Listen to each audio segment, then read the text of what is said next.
Well, good morning, everybody. It is so good to see all your faces. My name is Lacy, and I am part of the team here. And as Corey said in the beginning, if you are new or new-ish, we are so honored that you are here. And I do hope that you will stop by the info bar on your way out, because our guest services team has a gift for you. They would love to say hello and officially welcome you, and just answer any questions you might have or connect you in whatever way you'd like to be connected. The other thing I want to let you know about is Christmas is coming. December is fast, right? Very fast. So you have heard us talk about our Christmas Eve services, but I want to remind you that Christmas is the very best time to invite people to come to church. Like, there has been research, like science actually says that Christmas is the best time to invite people to come to church, because they are far more inclined to say yes to an invitation from you. So we have a service on Thursday the 22nd, and then we have 3 services on Christmas Eve, that Saturday. So christmasandrva.com, go register, bring your people with you, and it's gonna be a great time together. Now, we are in week 7 of our Just Ask series, and this is a series where we are focused on prayer. And so if you are just jumping in today, or maybe have missed just a couple of the messages, I encourage you to go back and listen to the messages that you might have missed in this series. Not just because I don't want anyone to miss out on anything ever. This is true. However, I really do believe that this sermon series is a really important one for us as a church. I was with the discipleship coaches a few weeks ago, and I was telling them I don't always have the right words to explain what I'm thinking or feeling, but I typically have emotion. I have a lot of emotion, but I also have emotion. And so I was describing them this season that I feel like we're in as a church, and all I can do is I feel like it's like this. Yeah. Like, it's just this. And I feel that because it feels like God is stirring something, and that he's doing a lot of really powerful things in people's lives. But I also think that prayer is this really crucial and highly critical piece that is going to allow us to step into what God is inviting us into as a church. And we have heard a lot of really inspiring things and convicting things over this last few weeks together. I have been deeply convicted in so many ways, but I'm also somebody that naturally, I just get convicted kind of easily, and I get inspired kind of easily, and even some of the stuff that we're gonna talk about today, I started learning all about it, and I got excited, and John was like, oh my gosh, with the books that keep coming to our house, because I'm like, no, we're gonna do this.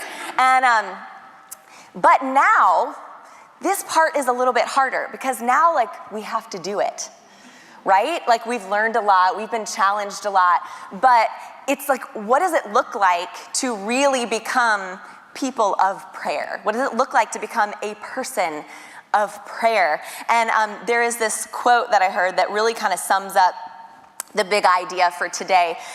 It says, our appetite for the idea of prayer tends to be stronger than our stomachs for the actual experience of prayer, unfortunately.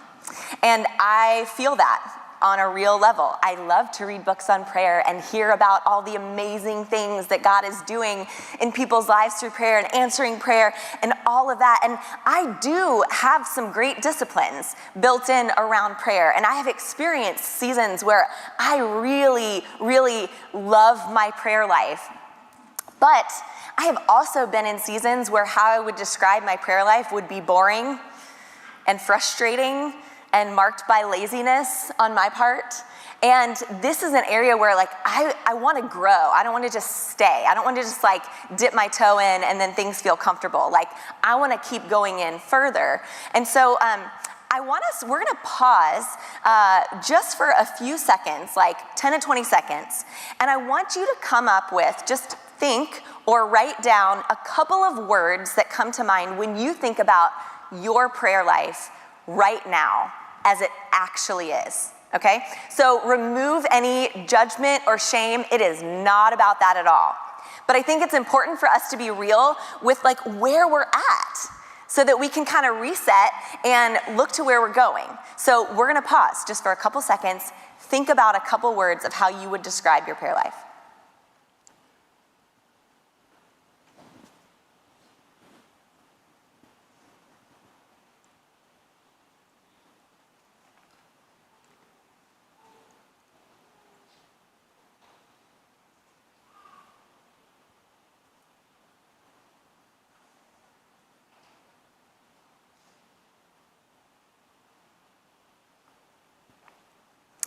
All right.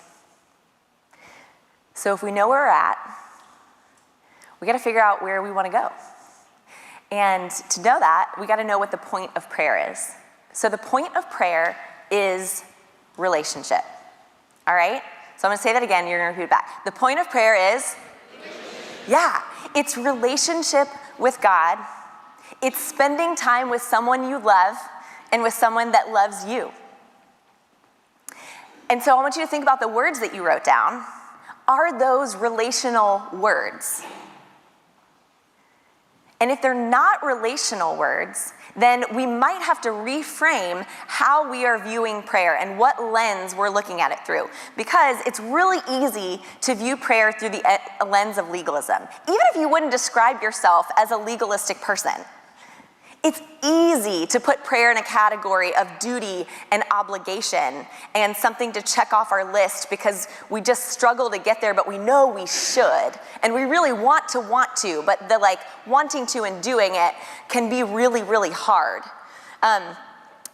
When I think about some of the words that I would like to always be able to use to describe my prayer life, I think about the words delight and joy and contentment and commitment and fidelity.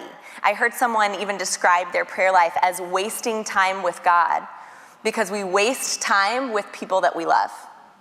We don't count it as there has to be this purpose to it, that we have to accomplish things and get on to the next part of our day. We can just freely be and be present.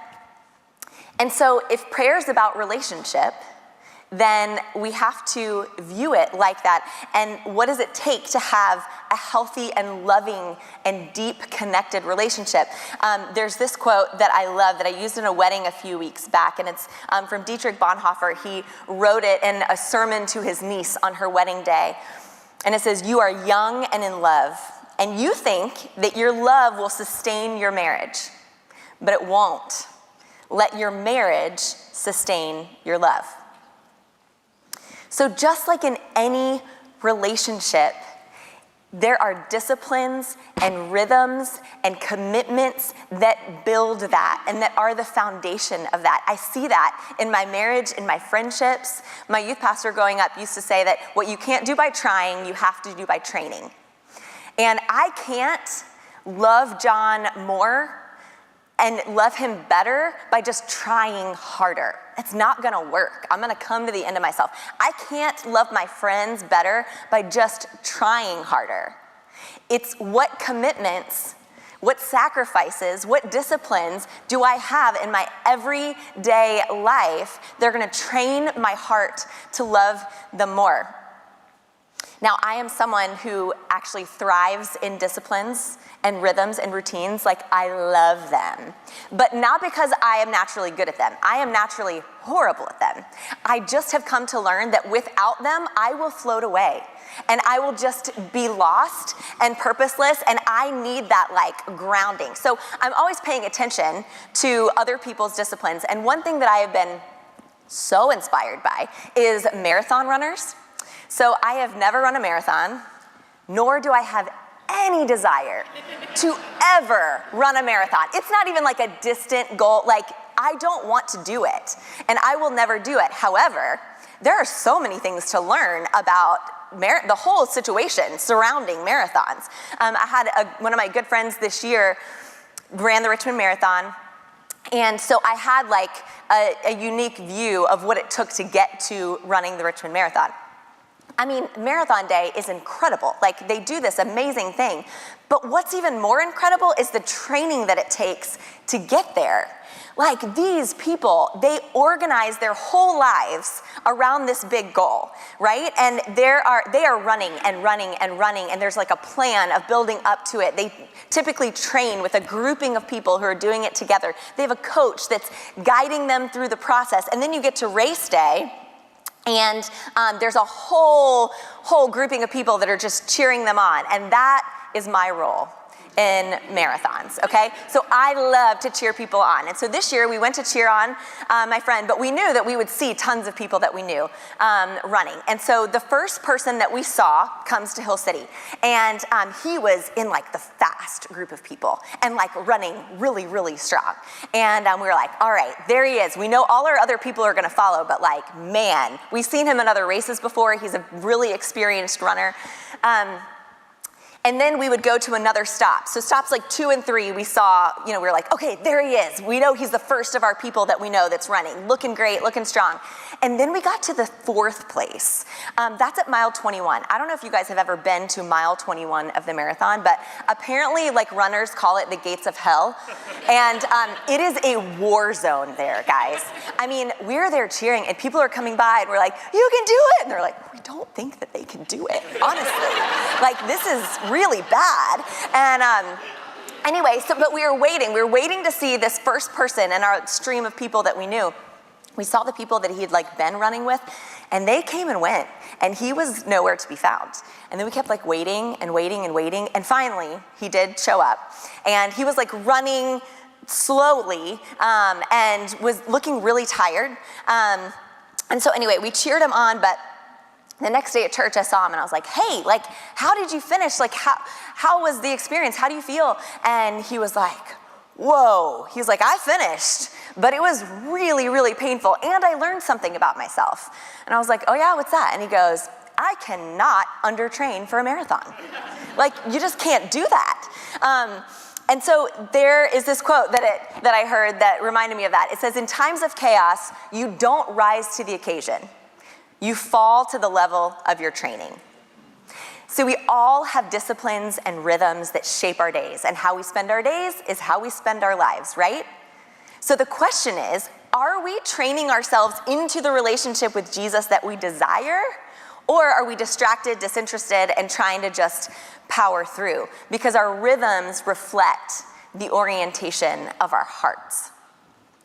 David, who is the author of many Psalms that we'll find in the Old Testament of our Bibles, and he's described as a man after God's own heart, okay? So like, this is like a prayer guy who is in deep relationship with God. In Psalm 16:8, it says, I will set the Lord before me continuously. I will set the Lord before me continuously.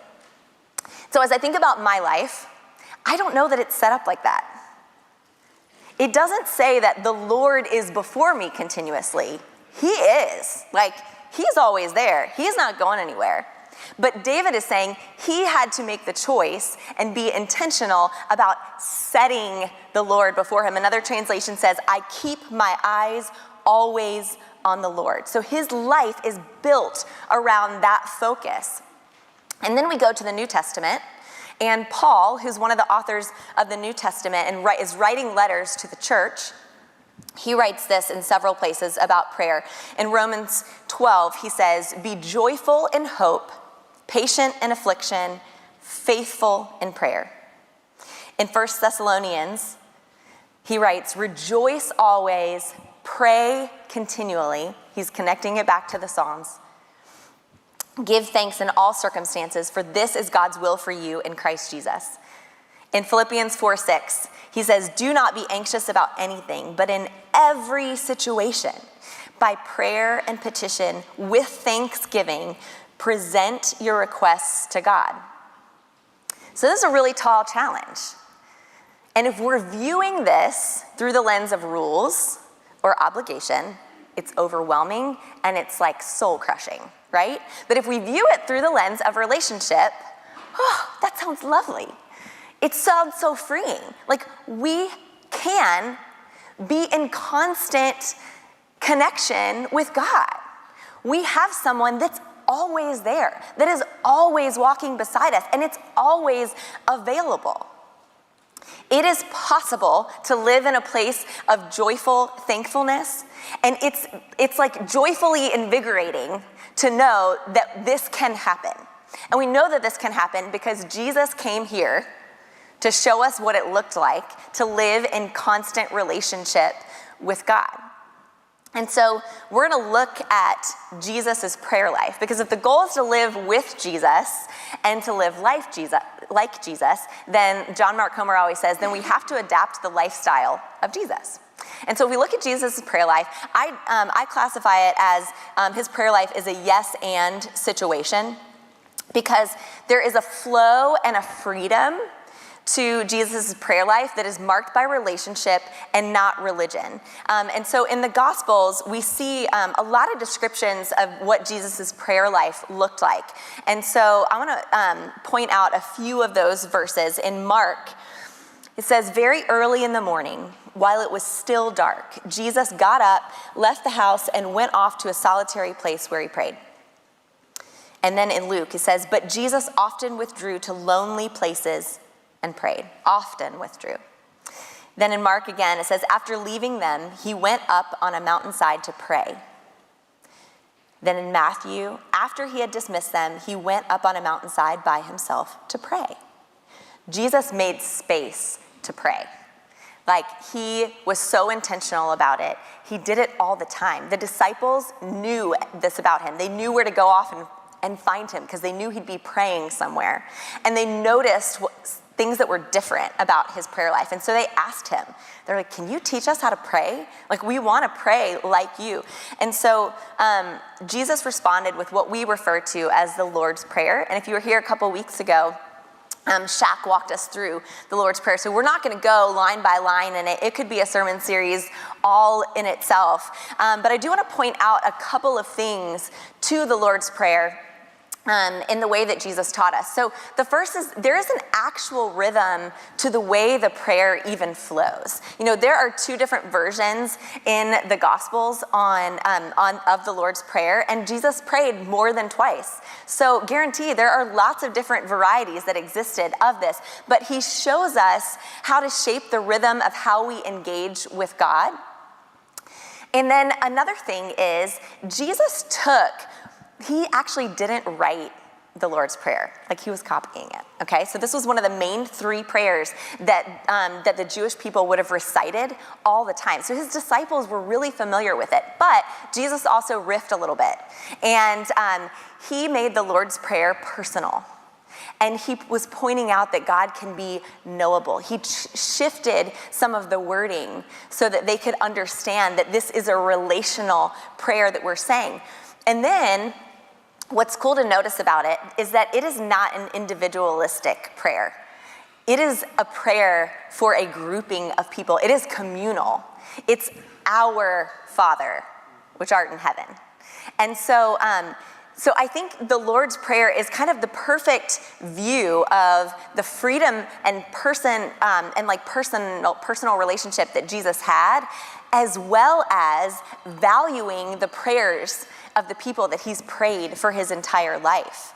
And that's something that I was not really familiar with or didn't pay much attention to until recently, that Jesus prayed the sacred prayers of his people. He was praying multiple times a day at set times. He was praying familiar prayers, sacred, rhythmical prayers. And so I want to take a look at a few of the things that Jesus would have actually prayed, because he did this all the time. One of the things that Jesus would have prayed all the time are the Psalms, which I referenced before. So the whole book of Psalms in our Bibles, that was like the Jewish prayer book. And so they would have recited these over and over and over again. And what happens when you recite things over and over and over again? It gets in you, right? And so even when Jesus is teaching, he is often pointing back to the Psalms. He is quoting them, he is referencing them, and his audience, who also would have been part of the daily prayers all the time, would have recognized that. And it's super sad. Maybe you have more holy things that you can relate this to, but when I think about something that I can liken this to, all I can think about is when there are like a funny or super weird, awkward scenario happens, and I just automatically link it back to an episode of The Office or Parks and Rec. Does that happen to you guys? Like I've watched those shows so many times that they're like ingrained in me, and it's like the impulse that comes out. And sometimes I've gotten concerned before because I'm like, do I think they're my like real friends? Because of how much I reference stories about it. But that, in a way better way, would have been how the Jewish people like related to the Psalms and how they heard Jesus talking. Because what we're putting in and reciting and they became their prayers. They weren't just reciting them; they became their prayers, and that was what came out. And that can be a really beautiful thing.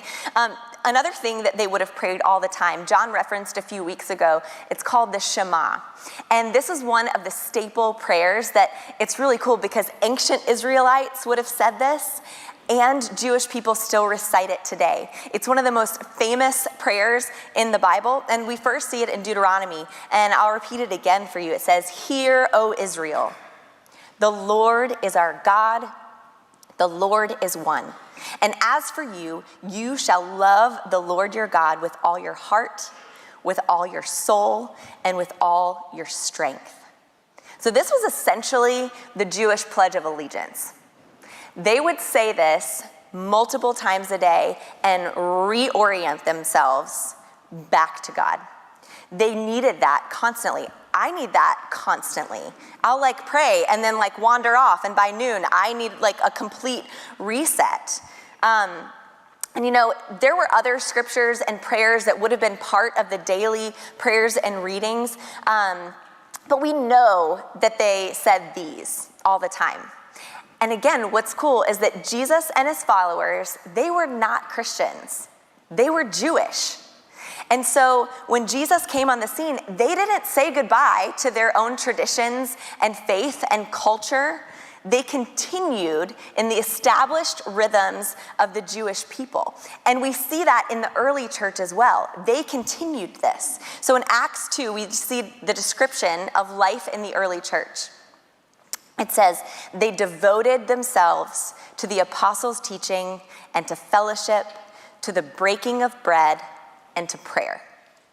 And there are a couple ways that you can interpret this verse in regards to prayer. You can interpret it as they were devoted to prayer. They were devoted to their connection with God, to being in touch with the Holy Spirit, to being able to talk with him, and yes. And you can interpret it as they were devoted to, add an S on that, to prayers. They were devoted to continuing to show up, to meet together, to be involved in the life of their people and in temple life. And my guess is that this means both, because Jesus modeled the yes and. They experienced the freedom of being able to connect with God all the time, and they experienced the discipline and the freedom that comes with that in training ourselves to be reoriented back to our relationship all the time. Even beyond just the New Testament, the early church continued this on, and this is a cool part of our like faith history. There is this document known as the First Manual of Christian Practice called the Didache, and it taught that the early church would pray the Lord's Prayer 3 times a day.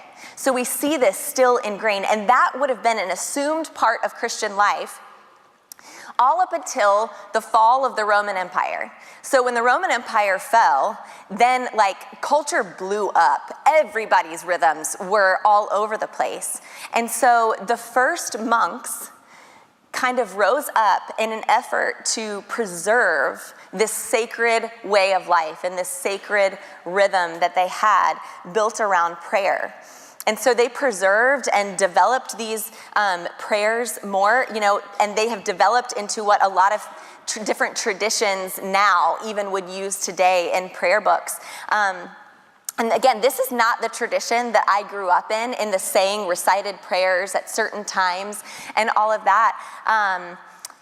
But as I have learned more, I have wondered, I'm like, man, have I been like missing out on a really like special piece of prayer. And I would like to experience that more. You know, nowadays you might have heard the terms, they're now referred to as like the daily office or praying the hours. But I like how Scott McKnight describes these kinds of prayers as praying with the church. Because that's what it actually is. When we are saying the Psalms and when we're repeating the Lord's Prayer and praying at different times all throughout a day, we are joining and adding on to all of those that have come before us, all of those that are going to come after us, and people around the globe praying the same things and the same words. And there is a really powerful beauty to that. Like communion and these prayers are like the oldest part of our faith that I do think it's really important for us to pay attention to and to hold on to. Another cool thing about it is that Jesus, one of his prayers for us that's in the scripture is that his church would be one. And so praying these prayers together and saying scripture and all of that is a way that we as a whole church around the globe are united and part of an unceasing prayer as different people in different time zones jump in and pray. In Scott McKnight's book called Praying with the Church, this is the way he described kind of the rhythm of prayer, and I love it. I'm going to read you the whole thing. It says, Jews at the time of Jesus measured time in a variety of ways, none of them by a clock. There were morning prayers and late afternoon prayers and evening prayers, each of which was tied somehow to the worship of the temple, at the temple. Time was not rooted simply in the economic system or in meal routines, but more fundamentally by the temple's worship. Imagine a clock that did not say 3 p.m., but afternoon sacrifice. But you and I today, in the 21st century, fall into the idea that time is something measured by a clock. When we get to work and when we end work, when we get up and when we go to bed, or perhaps we measure time by when we eat breakfast and eat lunch and dinner, we can too easily become time clock humans or even meal-driven people by how our time is regulated. Is there another way? There is. That other way is to let the hours of prayer shape our days. The blessings of life that enter most deeply into our soul do not come by finding more free time or more leisure. Those blessings enter the soul when we let soul rhythms, the sacred rhythms of prayer, shape the structure of our day.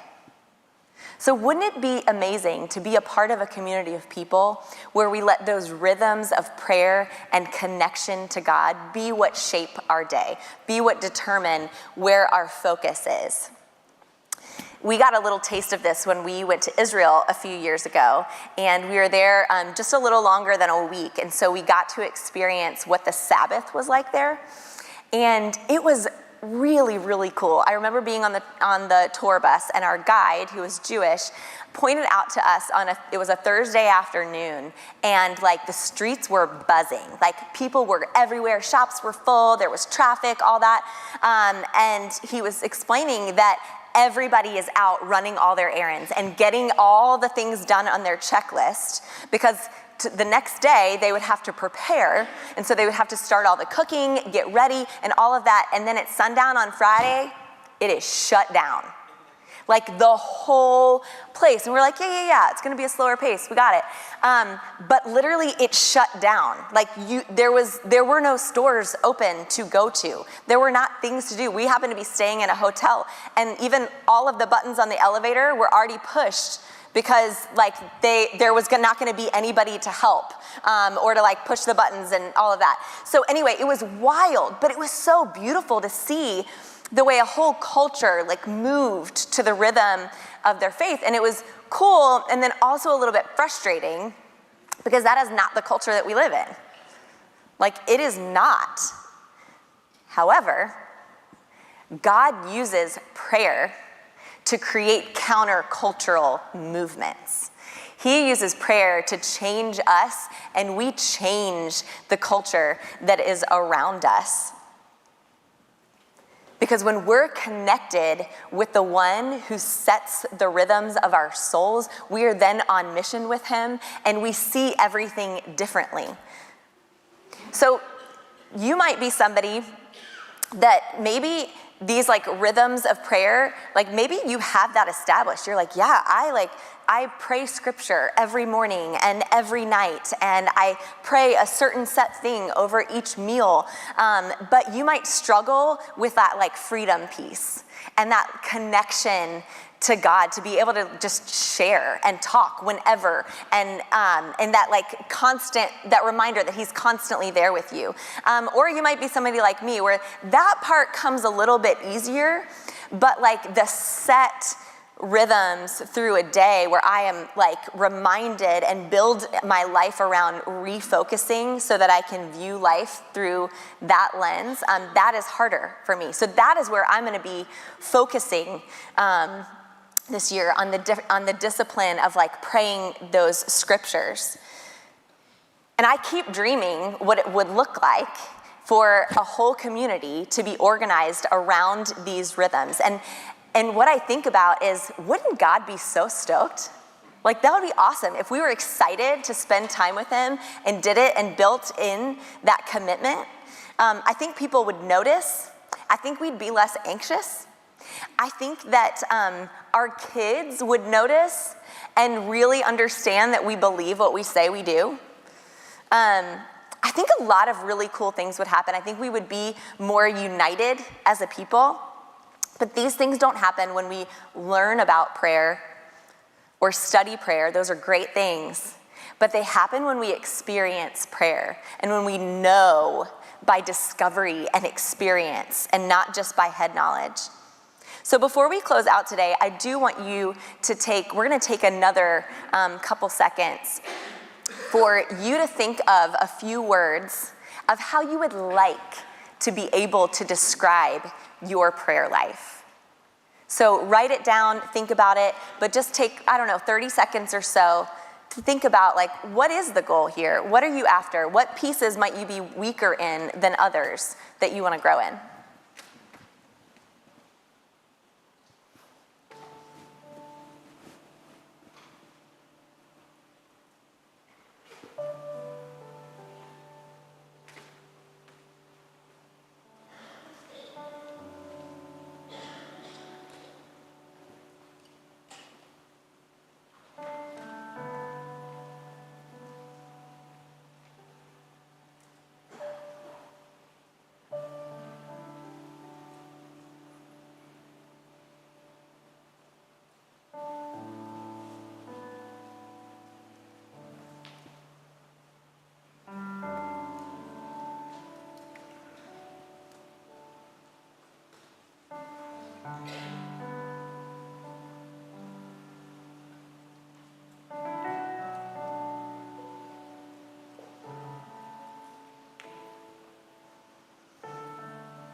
This is something that we all have to wrestle with because we got to take steps.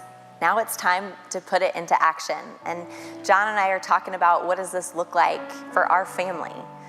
What does this look like for us as a community? And so in the new year, you're going to hear about some prayer initiatives that like we're all invited into and some different things that we're going to do as a church. But it's also important to just start and to know that there's freedom.